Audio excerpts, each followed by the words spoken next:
I don't think that that the congresswoman is perhaps appreciate the full weight of how it was heard by other people, although I don't believe it was intended in any anti-Semitic way. But the fact is, if that's how it was interpreted, we have to remove all doubt, as we have done over and over again. We're working now on a resolution. We'll see when we bring it to the floor that will, again, speak out against anti-Semitism, anti-Islamophobia, anti-white supremacy in all the forms that it takes, that our country has no place for this. But on anti-Semitism, we voted a resolution on that just recently.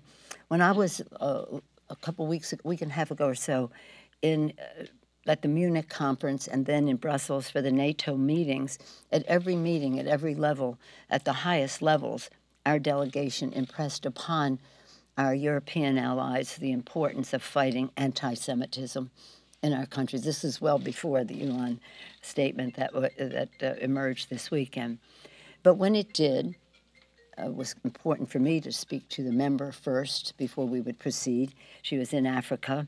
After I spoke to her, members had different tacks they wanted to take, some their individual statements, some thinking we should have a resolution. I thought the resolution should be enlarge the issue to anti-Semitism, anti-Islamophobia, etc., anti-white supremacist, and that it should not mention her name, and that's what we're working on, something that is one resolution addressing these forms of hatred, not mentioning her name, because it's not about her, it's about these forms of hatred, these isms. Did she apologize? She hasn't apologized. Does she need to apologize? Well, she may need to explain that she did not.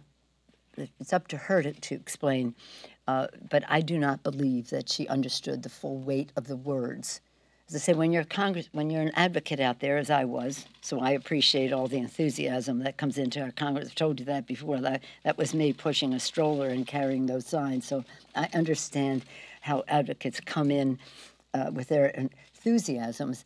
But when you cross that threshold into Congress, your words weigh much more than when you're shouting at somebody outside.